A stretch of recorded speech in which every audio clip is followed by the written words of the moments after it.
കഷ്ടതകളുടെ നടുവിലാണ് അവൾ വളർന്നത്. അവൾ ഒരു സാങ്കല്പികമാം പെണ്ണ്. പക്ഷെ അവളുടെ ജീവിതം ഒരിക്കലും സാങ്കല്പികമായിരുന്നില്ല.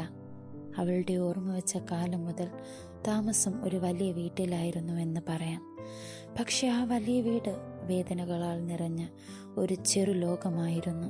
10-20 വർഷങ്ങളുടെ പഴക്കമുള്ള പുറഭാഗങ്ങൾ പൊട്ടിപ്പൊളിഞ്ഞ, മഴ പെയ്താൽ ഓരോ മതിലിലൂടെയും ദുഃഖം പോലെ വെള്ളം ചോരുന്ന ഒരു വീട്. അവിടെയാണ് അവളുടെ അമ്മയും അവളടക്കം 5 സഹോദരങ്ങളും ജീവിതത്തോട് പൊരുതി കഴിഞ്ഞിരുന്നത്.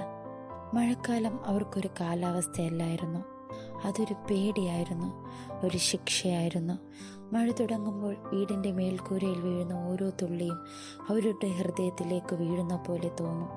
വീട്ടിനകത്ത് ചോരാത്ത ഒരു ഭാഗം മാത്രമേ ഉണ്ടായിരുന്നുള്ളൂ, ആ വീടിൻ്റെ ഉമ്മറ.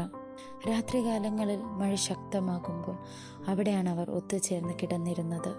തണുപ്പിൽ വിറച്ചു കിടക്കുന്ന കുഞ്ഞുങ്ങൾ, ഉറക്കം കിട്ടാതെ കണ്ണടച്ച് കിടക്കുന്ന അവൾ, എല്ലാവരെയും നെഞ്ചോട് ചേർത്ത് ഭയം മറച്ചു വയ്ക്കുന്ന അമ്മ. പൈപ്പ് ലൈൻ ഇല്ല, ഇലക്ട്രിസിറ്റി ഇല്ല, വെളിച്ചമില്ലാത്ത രാത്രികൾ, വെള്ളത്തിനായി അകലേക്ക് നടക്കേണ്ട പകലുകൾ. ഇതൊക്കെയായിരുന്നു അവളുടെ ബാല്യം. എന്നാലും അവൾ ഒരിക്കലും തോറ്റുകൊടുത്തില്ല. ഇരുട്ടിനിടയിലും വെളിച്ചത്തെ സ്വപ്നം കാണാൻ അവൾ പഠിച്ചു. ദാരിദ്ര്യത്തിനിടയിലും പ്രതീക്ഷയെ മുറുകെ പിടിക്കാൻ അവൾ പഠിച്ചു. അവൾ ഇന്നും ജീവിക്കുന്നു, ആ പഴയ വീട്ടിലെ ഓർമ്മകളുമായി, മഴയുടെ ശബ്ദം കേൾക്കുമ്പോൾ വിറയുന്ന മനസ്സുമായി. എന്നാൽ തളരാത്ത ആത്മവിശ്വാസത്തോടെ. കാരണം കഷ്ടതകൾ വളരുന്നവർക്കേ ജീവിതത്തിൻ്റെ വില അറിയൂ.